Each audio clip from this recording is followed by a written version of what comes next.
그럼 로지컬리 금리가 상승하면 하나도 이상할 게 없는데 지금 금리가 팍팍 뛰어 올라가도 이 세 가지로 설명할 수 있을 것 같거든요. 근데 금리가 주저앉는 거죠. 그럼 이게 모두가 생각했던 거하고 다른 방향, 너무 이상한 방향. 그러니까 이게 지금 이렇게 시장에서 이상하다 이렇게 받아들일 것 같습니다. 예. 연준이라는 분이 옛날에 그렇게 무서웠던 분인데 지금 이분은 옛날에 그분이 아닌 겁니다. 그분도 세상이 바뀐 거라는 거죠. 옛날하고 달리 고성장 고물가의 시대가 아니라 저성장 저물가라는 게 고착화돼 있고 부채가 많고 이런 것들을 아는 거죠. 그래서 그 강했던 분도 굉장히 많은 것들을 갖다가 내려놓으시는 거 아닌가. 꽤 뚫고 있어야 쉽게 설명할 수 있다고 하죠. 거시경제에 대해서 정말 쉽게 설명해 주시는 분입니다. 그만큼 거시경제에 대해서 꽤 뚫고 계신 분이죠. 신한은행의 오건영 부부장님 모셨습니다. 안녕하십니까? 네, 안녕하십니까? 네. 이번에 새로운 책을 내셨더라고요. 네, 감사합니다. 보이 시나리오. 네, 감사합니다. 이게 세 번째 책 맞죠? 네, 그렇습니다. 네. 제가 부부장님 첫 번째, 두 번째, 세 번째 책 다 독파를 한 감사합니다. 독자생활한 사람이 아닐까. 네. 이 술술술 읽히는데 이 뭔가 메모하게 만들고 노트에 정리하게 만들고 정말 꽉 찬 책이라는 생각이 들었습니다. 자, 오늘은 이제 부부장님한테 주식시장을 둘러싼 그 거시경제 환경 네네. 이제 그걸 좀 여쭙고 싶은데요. 네.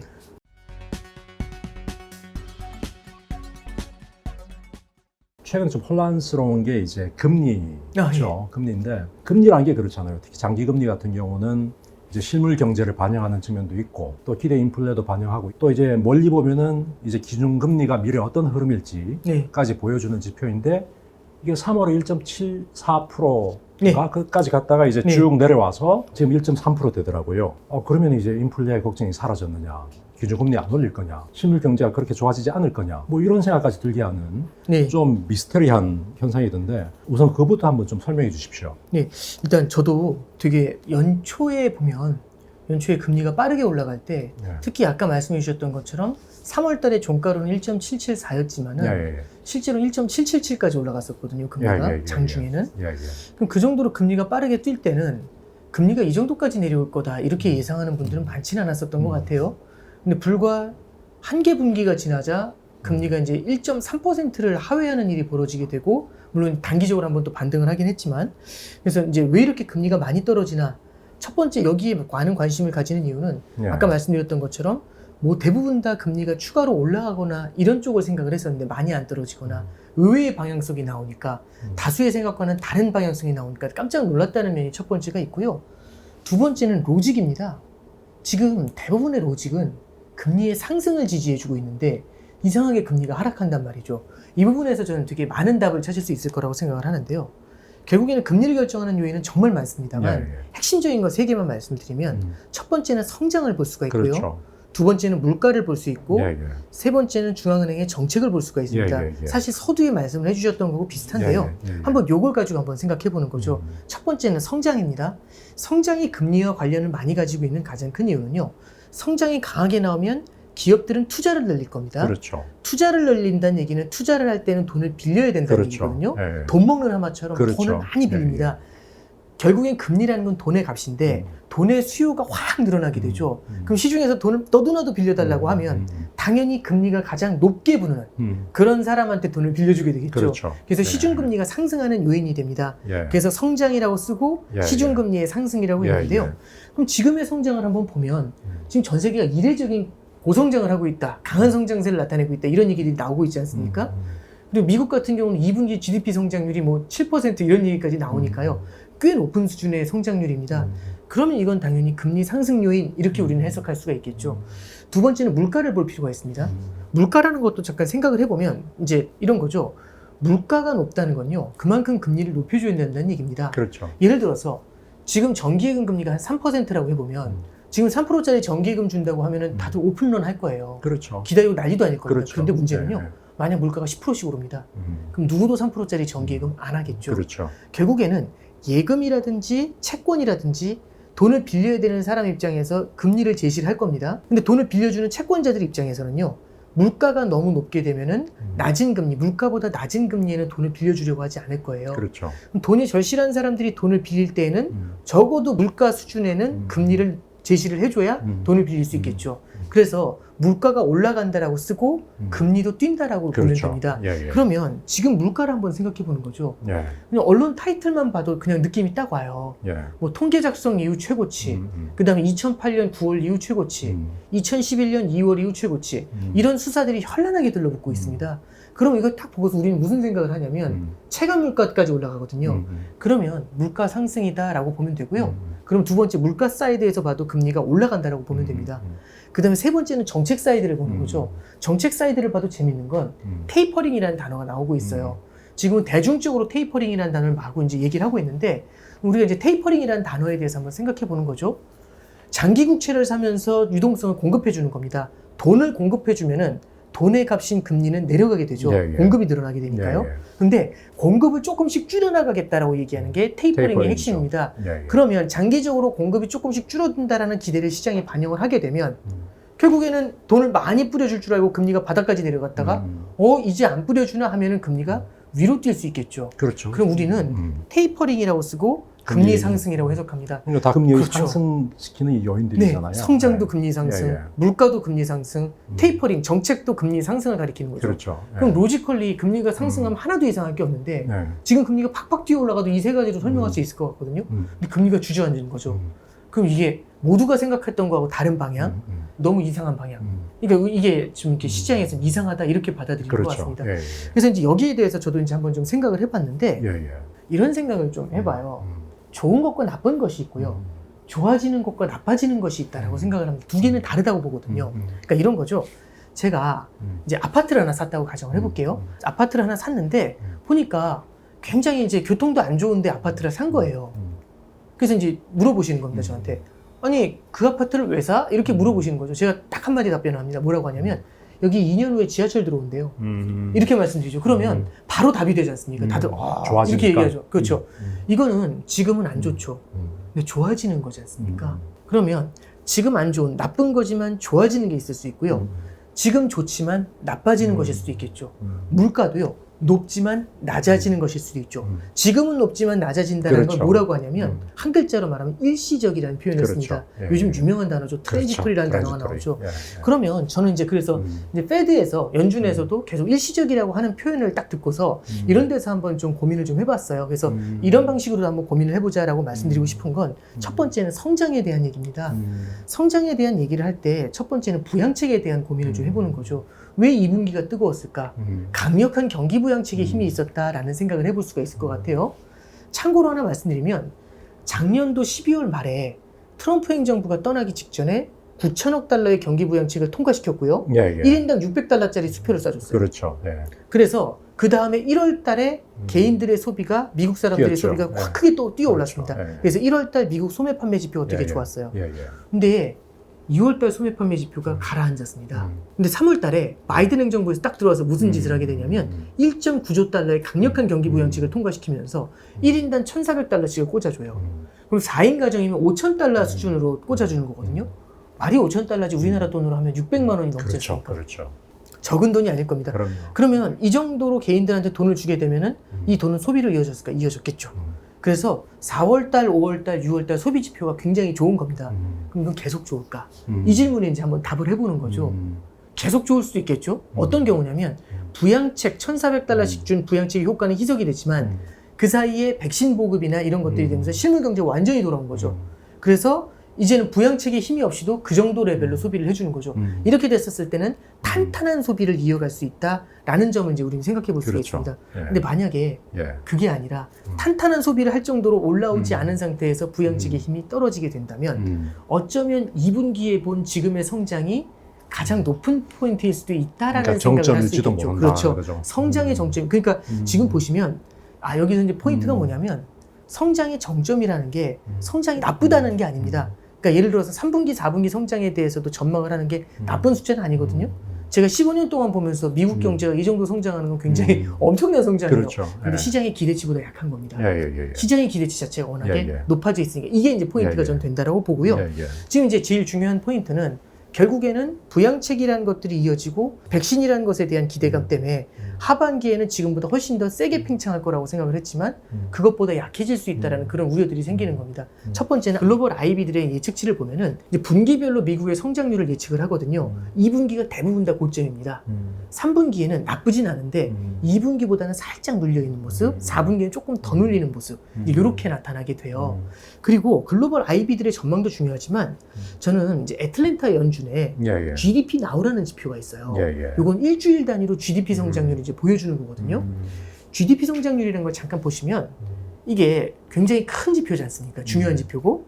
그래서 2분기 GDP 성장률을 발표를 할 때 어떻게 하냐면 4월, 5월, 6월이 2분기잖아요. 2분기 내내 미국에서 일어난 이제 여러 가지 GDP 성장률을 이제 보는 겁니다. 그 통계를 갖다 7월 달 초에 쫙 모아요. 근데 7월 말에 발표를 하는데 7월 말에 발표할 때는 추정치라는 걸 발표하게 됩니다. 2분기 GDP의 추정치가 발표가 돼요. 근데 8월 달에는 이 GDP 추정치를 한 달 동안에는 다 정리가 안 됐으니까 더 매만집니다. 그래서 수정치라는 게 나오고요. 두 번째 달에 8월 달에 9월 달에 말씀해 주신 확정치가 나옵니다. 그래서 사실상 2분기 GDP에 제대로 된 확실한 숫자인 확정치를 보는 건 9월이죠. 3분기에 말에 나오죠. 그러면 이 지표 자체에 대해서 다들 얘기하는 게 좋은 자료인데 어제의 날씨 예보 아니냐 이 얘기인 거죠. 2분기 GDP를 9월에 알아봤자 뭘 알겠습니까? 그래가지고 애틀랜타 연은에서도 일주일 단위로 지금 현재 GDP가 어느 정도 수준에 와 있는지를 보여주는 통계 자료를 만든 게 있어요. 그게 GDP 나옵니다. 지금 GDP가 어느 정도일까? 이게 2분기 4월 달 한 말 정도에는 GDP 나우가 가리켰던 숫자가 12% 성장을 가리켰어요. 2분기 GDP를. 근데 지금 쭉 내려와가지고요. 연율로 했을 때 8% 정도 성장? 그 정도를 가리키고 있어요. 낮은 숫자는 아닙니다. 절대 낮은 숫자는 아닌데 어쩌면 시장이 기대했던 그 기대치보다는 조금 많이 내려오는 듯한 모습을 보여주고 있다라는 생각이 드는 거죠. 그러면 2분기 GDP에 대한 기대치도 어쩌면 시장의 기대보다 살짝 낮을 수도 있는데 그럼 3분기 같은 경우는 어떨까? 아까 말씀드렸던 IB들의 프로젝션, 예상들을 좀 바라봤을 때는 2분기가 굉장히 높고 3분기엔 다소 주춤해지는 거 아니냐? 그러면 이제 아까 보셨던 1.777이라는 숫자가 굉장히 이제 높은 GDP 성장률을 반영했다면 지금 현재 채권 시장은 현재는 시장이 좋지만 3분기, 4분기로 왔었을 때 GDP 성장률이 다소 톤다운 되는 것에 대해서 미리 이제 이걸 갖다가 반영하는 게 아니냐, 성장 사이드에서. 그래서 성장 사이드에서는 요걸 좀 말씀을 드리고 싶습니다. 그래서 다시 한번 정리해드리면 결국에는 부양책의 효과가 희석될 수 있다는 게 조금 우려가 된다는 거죠. 이런 것들 때문에 어쩌면 2분기 대비해서 3분기가 나쁜 게 아니라 2분기보다는 살짝 톤다운 되는 이슈가 있지 않겠는가. 그 얘기를 갖다가 채권 시장이 성장 사이드에서 반영한다. 그래서 주식하시는 분들이 많이 하시는 말씀 중에 하나가 선반영이라는 얘기를 하잖아요. 호재를 선반영했다. 어쩌면 채권 시장에서는 성장이라는 호재를 조금 선반영했던 부분이 있지 않냐. 그런 걸 한번 해석해 볼 수 있지 않을까 싶습니다. 두 번째는 물가 사이드를 보면 물가라는 건 전지 이렇게 봐요. 연준에서 계속 아까 전에 말씀드렸던 일시적이라는 단어, 트랜지토리라는 단어를 얘기하면서 파월 의장도 계속 이제 되게 비아냥거리는 말로 트랜지토리 파월이라는 그런 이제 비난을 많이 받았는데 그런 비난을 받으면서도 연준에서는 페드에서는 이구동성으로 일관되게 뭐라고 했냐면 이거 일시적이다라는 얘기를 계속 밀어붙였어요. 그리고 실제로 보니까 물가 지표가 상승하는 속도가 굉장히 그러니까 서프라이즈긴 서프라이즈인데 시장의 기대치만큼 아주 서프라이즈는 또 아니다 이제 이런 얘기까지 나오는 거죠. 그리고 최근에 보면은 미국의 목재 가격이 고점 대비해서 40% 하락한 걸 볼 수가 있습니다. 단기간에 이제 급락을 해버렸거든요. 가장 큰 이유는 지금의 물가 상승이라는 게 원자재 가격의 상승에 기인한 바도 어느 정도 있거든요. 그렇죠. 근데 원자재 가격이 많이 올라가게 되면은 시장에서는 이런 현상이 나타납니다. 예를 들어서 제가 제조업 공장을 하는 사람이에요. 원자재가 꼭 필요합니다. 원래는 2달치 원자재를 쟁여놓으면 되는데 와, 이 2달치 원자재 구하기 너무 힘들었던 거죠. 그리고 원자재 가격이 더 올라갈 것 같아요. 그럼 이제 제가 어떻게 하냐면 이런 얘기를 하는 거죠. 아, 안 되겠다. 안정적으로 4개월치 더 확보해. 이런 얘기 할 수 있죠. 그럼 2달치만 확보하면 되는데 예비적인 동기로 4개월치를 더 확보를 하죠. 그럼 6개월치를 확보하는 거지 않습니까? 그렇죠. 그러면 미래의 수요를 현재로 땡겨온 겁니다. 그렇죠. 근데 이제 여기 하나가 더 붙죠. 뭐가 있냐면 투기꾼들입니다. 투기를 하는 투기 세력들이 만약 붙게 되면 이러한 그림들을 봤었을 때 오! 한 다음에 이제 원자재 시장으로 자금이 흘러들어갈 수가 있죠. 예비적 수요에다가 투기적 수요까지 그러면 거죠. 원자재 가격이 어떻게 보면은 이례적인 급등세를 나타낼 수 있겠죠.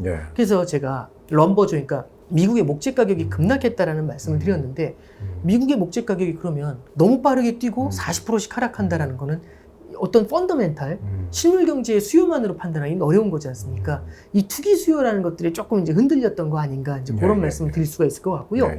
이렇게 투기 수요가 원자재 가격이 탄탄하게 받쳐주려면 원자재 혼자서 물가를 하드 캐리해서는 안 됩니다. 실물 경제 아주 강력한 성장에 탄탄하게 받쳐줘야 되거든요. 그렇죠. 근데 그 아까 전에 말씀드렸던 것처럼 성장에 대한 의구심이라는 게 첫 번째 존재할 수 있고 미래의 수요를 땡겨왔는데 이게 계속해서 땡겨올 수 있느냐에 대한 의구심도 생길 수 있고 그러다 보니까 시장에서는 이런 얘기죠. 트랜지토리라는 말, 연준의 일시적인 물가 상승이라는 말을 조금은 그 레토릭을 약간 동의하고 있는 거 아니냐. 그래서 실제 언론에서도 요즘 외신에서 나오는 얘기가 연준의 트랜지토리, 일시적이라는 표현을 이제 시장 참여자들이 일정 수준은 그 레토릭을 받아들이기 시작했다라는 표현이 나와요. 저는 되게 의미 있는 표현 중에 하나가 아닌가 싶습니다. 그러면 물가 상승이 일시적이다라는 얘기는 지금은 높지만 미래에는 다소 물가 상승세가 눌릴 수도 있어요 라는 표현을 쓰는 거지 않습니까? 그러면 결국에는 채권 시장도 투자를 하는 사람들이잖아요. 그럼 지금의 물가가 높은 거를 바라볼 수도 있지만 그것보다는 미래의 물가가 어떻게 움직일지를 예측하면서 투자할 수 있겠죠. 부동산 투자하는 것처럼 지금은 지하철이 없지만 미래에 지하철이 들어올 걸 보면서 투자할 수 있는 거지 않습니까? 그래서 이런 관점에서 봤었을 때는 물가 상승이 일시적이다라는 건 물가가 높을 걸 갖다가 선반영했던 채권 시장 금리는 다소 이제 물가가 이제 톤다운 된다라고 하면 이게 하락 요인으로 작용하는 거 아닌가라는 이제 말씀을 좀 드려봅니다. 그럼 이제 성장하고 물가 사이드에서의 얘기를 좀 해드렸고요. 마지막으로는 정책 사이드에서 얘기를 해드리는데 저도 좀 의외였던 일이 있었어요. 양적 완화라는 걸 지금만 했었던 건 아니고 금융위기 이후에도 3차례나 양적 완화를 했었는데 첫 번째 양적 완화가 09년도 3월부터 2010년도 4월까지 했었습니다. 그때 양적 완화를 딱 했었을 때 2010년도 4월 달에 양적 완화를 뚝 끊어버렸어요. 그러니까 테이퍼링도 아니고 스톱한 거죠. 지난달까지 월 850억 달러에 사다가 그만 하고서 완전히 끊어버렸죠. 그랬더니 10년도 5월 달에 그리스 사태가 터져요. 그렇죠. 참 재밌는 게 뭐냐면 양적 완화라는 건 국채를 사들이면서 시중에 돈을 뿌려주는 겁니다. 근데 양적 완화는 멈추게 되면 더 이상 국채를 안 사주잖아요.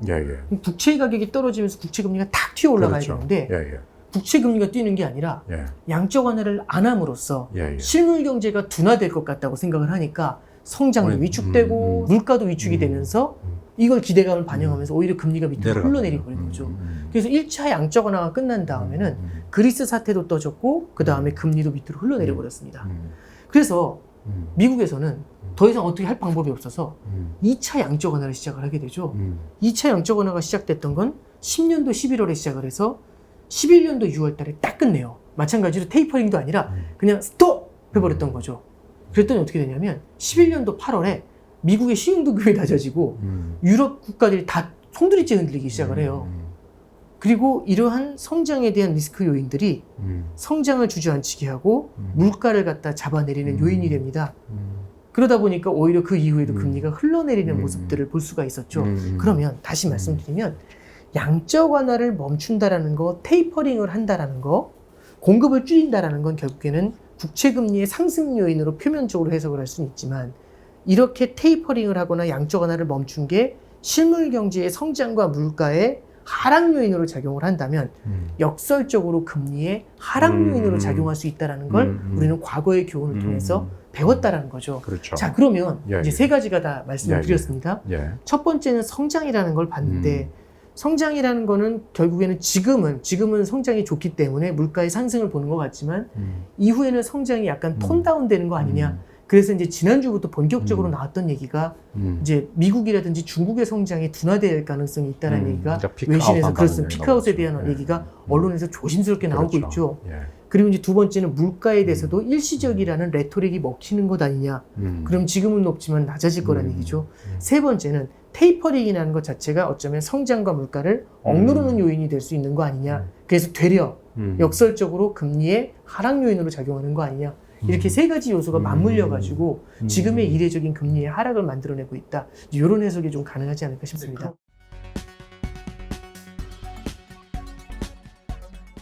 근데 그렇게 보면은 과연 연준이 긴축을 할 수 있을까? 그러니까 지난 6월에 이제 FOMC 결과가 사실상 긴축으로 선회한다라는 어떤 메시지를 준 거잖아요. 근데 방금 말씀하신 그런 이유를 보면은 뭐 8월, 9월에 이제 테이퍼를 선언하고, 그다음에 내년 1월부터 테이퍼를 들어가고, 그다음에 내년 연말이나 이제 후내년부터 이제 금리 인상을 하는 이런 스케줄이 정말 가능할까?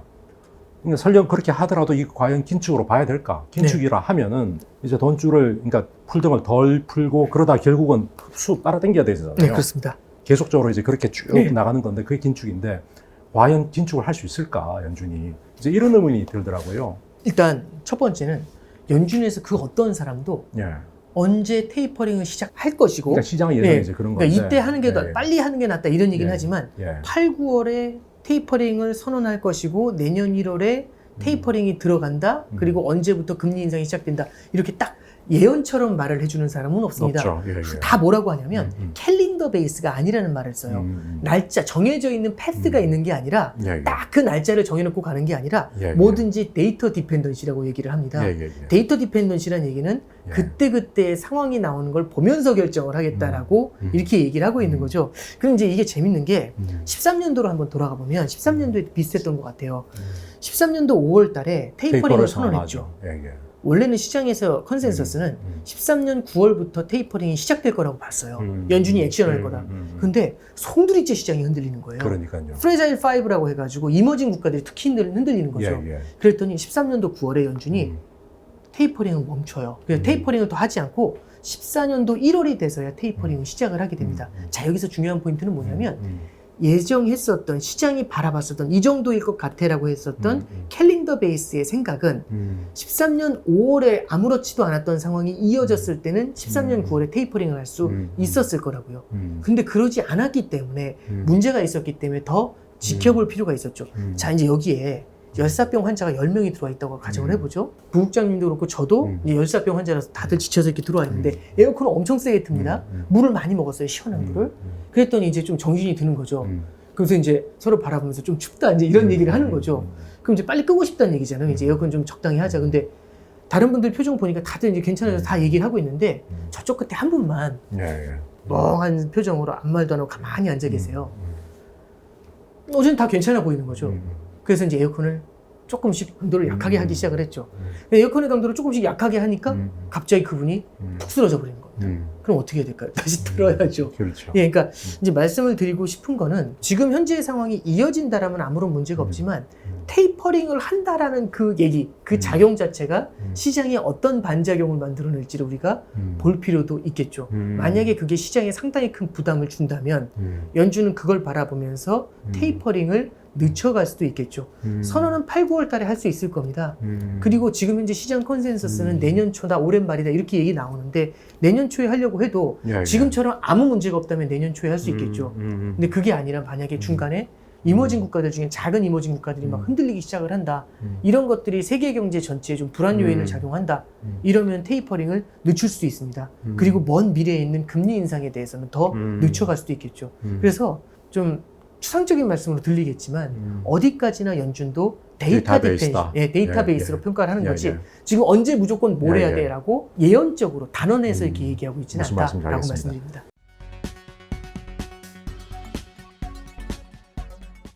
근데 아까 방금 말씀하셨는데 신흥국 말씀하셨는데 지금 브라질이나 러시아, 멕시코 같은 경우는 정말 선제적으로 금리를 올리고 있잖아요. 이 2013년에 말씀하신 그 테이퍼 텐트럼에 대한 아픈 기억 때문에 미리 올리는 것 같은데, 그러니까 신흥국도 그렇게 올리고 있고, 그 다음에 이제 중국도 사실상 어떻게 보면 긴축 모드라고 볼 수 있는 것이고, 이제 그렇게 보면은 신흥국 쪽은 이제 돈줄을 조이는 것이고, 그 다음에 이제 미국은 아직까지 여전히 풀고 있는 것이고, 이 사실 맞지 않잖아요.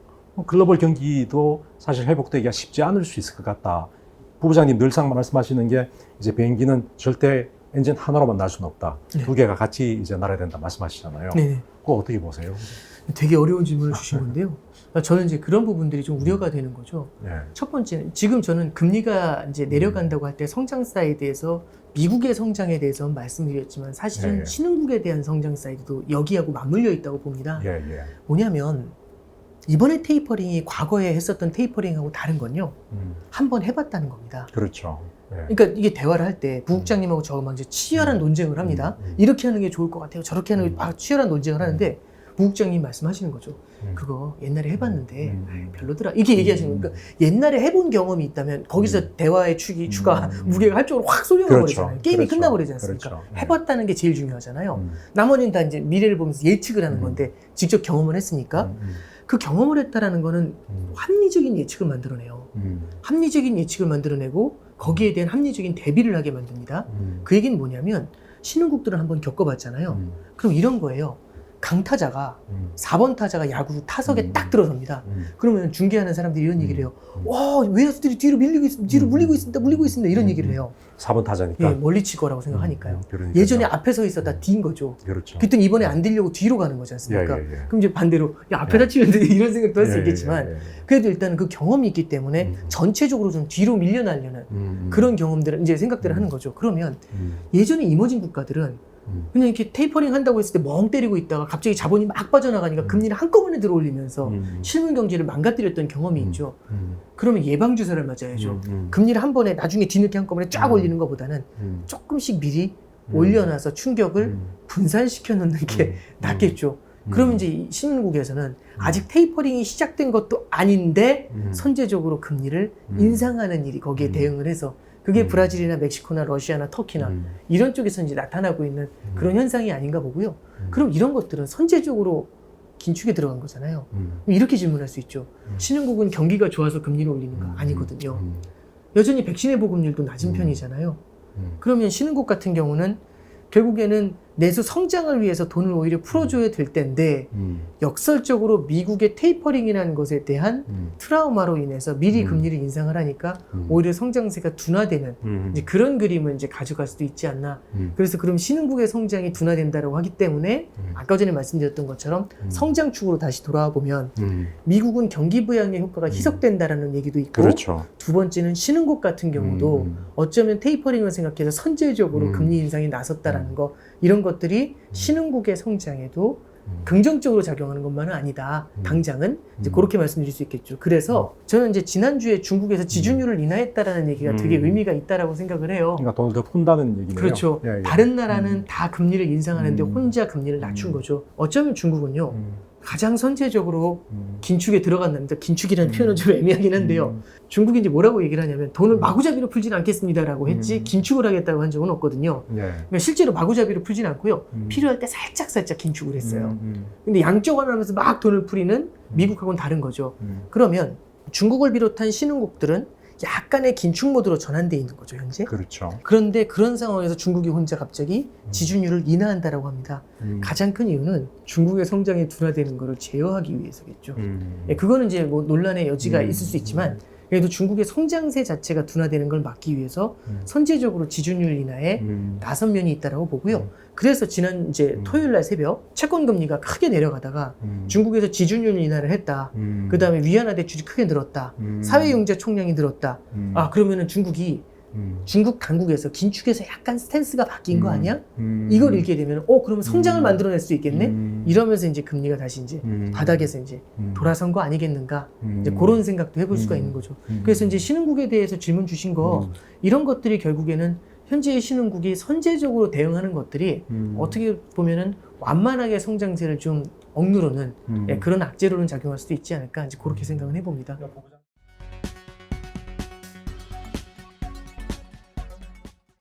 부부장님 아까 말씀하신 것 중에 제가 좀 하나 추가로 여쭈고 싶은 게 있는데, 그러니까 연준의 정책이 이제 그 데이터베이스, 그러니까 아웃컴 베이스 이제 네. 그렇게 이제 바뀐다면은 과연 이제 앞으로 미래의 긴축은 어떤 모습일까? 긴축을 한다면 어떤 모습일까? 그러니까 우리가 예전에 봐왔던 긴축이란 건 한 번 올리면 계속 올리잖아요. 근데 그런 긴축이 진짜 긴축이다라고 봤던 건데, 만약 이제 아웃컴 베이스로 간다면은 앞으로 그런 긴축은 없을 것 같다라는 생각이 좀 들고. 지금의 연준의 모습은 아마 옛날의 그 모습하고 다른 거죠. 그러니까 예를 들어 이런 겁니다. 연준은 금리를 인상한다고 얘기했었을 때 금리 인상을 처음 시작하는 그 스타트 포인트를 늦추긴 했어요. 예. 근데 늦추긴 했는데 한 번 시작하면 매섭게 올렸습니다. 예. 그래가지고 이제 94년도를 기억을 해보면 94년도 금리 인상 사이클에서는 3%였던 금리를 6%까지 단기간에 확 밀어 올려버렸어요. 그렇죠. 한 번 올리면 끝까지 갑니다. 그렇죠. 2004년도에 시작했었던 금리 인상 사이클에선 1%였던 금리를 17차례 연속으로 인상을 그렇죠. 해가지고 예. 5.25까지 예. 올렸어요. 그렇죠. 그러니까 긴축이란 말이 너무 무서운 거예요. 그렇죠. 시장에서는 그러니까 이분이 어떤 분이 불도저 같은 사람이죠. 시작은 쉽게 안 하지만 신중하게 시작을 하지만 한 번 시작하면 확 밀어붙이는 거죠. 그러니까 굉장히 무서운 사람이라는 건 다 아는 겁니다. 그러면 그분이 등장을 했었을 때 다들 쫄죠. 이분은 이런 사람이야. 근데 이분이 2015년 금리 인상 사이클에서는 좀 달랐던 거죠. 금리 인상 시작합니다. 2015년 여름에 그랬다가 15년 12월에나 시작을 했어요. 그러면서 15년 12월에 시작을 한다고 할 때 뭐라고 했냐면 16년에 4번 인상한다고 했거든요. 16년에 4번 인상한다고 하니까 이분은 한 번 시작하면 끝까지 간다는 걸 알고 있잖아요. 그러니까 시장이 다 쫄은 거죠. 다들 놀래버립니다. 그래서 16년 초에 중국이 무너지기 시작을 해요. 시장에서. 그 이머징이 송두리째 흔들리고 그렇죠. 미국 경제도 그렇죠. 흔들렸습니다. 그렇죠. 딱 그러니까 다들 긴장을 하죠. 이분은 한 번 시작을 하면 끝을 보는 사람이니까. 근데 16년에 3월에 원래 금리 인상을 했어야 되는데 안 한 거죠. 6월에 금리 인상을 해야 되는데 브렉시트도 걸리고 해가지고 안 한 거죠. 9월에도 이 금리 인상을 안 해요. 12월이 돼서야 한 번 인상했는데 제 생각에 그건 자존심이었던 것 같습니다. 이게 왜 그러냐면 그러면 시장에서 바라보는 건 뭐라고 바라보냐면 옛날에 그분이 아닌 거죠. 연준이라는 분이 옛날에 그렇게 무서웠던 분인데 지금 이분은 옛날에 그분이 아닌 겁니다. 왜냐하면 그분도 세상이 바뀐 걸 안 거죠. 세상이 옛날하고 달리 고성장 고물가의 시대가 아니라 저성장 저물가라는 게 고착화돼 있고 부채가 많고 이런 것들을 아는 거죠. 그래서 그 강했던 분도 굉장히 많은 것들을 갖다가 내려놓으시는 거 아닌가. 그래서 거기서 한 단계 더 나아간 게 지금의 아웃컴 베이스드입니다. 그때까지만 해도요. 선제적인 금리 인상이라는 얘기를 했어요. 선제적인 금리 인상은 물가가 올라올 만하면 때리는 거고 그렇죠. 올라올 만하면 때리는 거죠. 그러니까 그렇죠. 선제적으로 때려잡았습니다. 그렇죠. 근데 이제는요. 선제적으로 때려잡으면 안 돼요. 왜냐면 다시는 안 올라와요. 한 번 주저앉으면 다시는 안 올라오는 걸 보니까 이거 한번 끌어올리긴 또 힘든 거죠. 그래서 간신히 달래서 끌어올려도 또 선제적으로 때리면 안 되잖아요. 그래서 이제는 뭐라고 하냐면 실제로 물가가 올라와서 일정 수준 추세적으로 올라오는 걸 알 수 있는 데까지 기다리겠다고 하죠. 그래서 기자들이 물어봅니다. 그럼 추세적으로 올라온다는 건 얼마를 얘기하는 겁니까? 그랬더니 그거는 몰라. 이렇게 얘기하는 거죠. 그렇죠. 봐서 판단할게요. 이렇게 얘기하는 거죠. 그러면 지금 아웃컴 베이스드라는 건 뭐냐면 결국에는 선제적으로 예상을 해서 하는 게 아니라 물가가 올라오는 걸 바라보고 얘가 추세적으로 올라가는 게 이어진다면 금리를 인상하겠다라고 얘기하는 겁니다. 옛날하고는 전혀 바뀌어버린 거죠. 만약에 그럼 이게 영원할 거냐? 그것도 얘기가 다르죠. 만약에 이게 뭐 이제 또 거대한 실수로 거대한 물가 상승을 만들어내게 된다면 연준은 다시 한번 물가에 뒤이게 될 거고 나중엔 또 바뀔 수도 있겠죠. 그러니까 이게 뭐 영원히 이런 자세냐라는 건 아니겠지만 적어도 당분간은 이 아웃컴 베이스드라는 게 시장에서는 충분한 논리로 먹힐 수 있지 않을까 그런 생각을 해봅니다.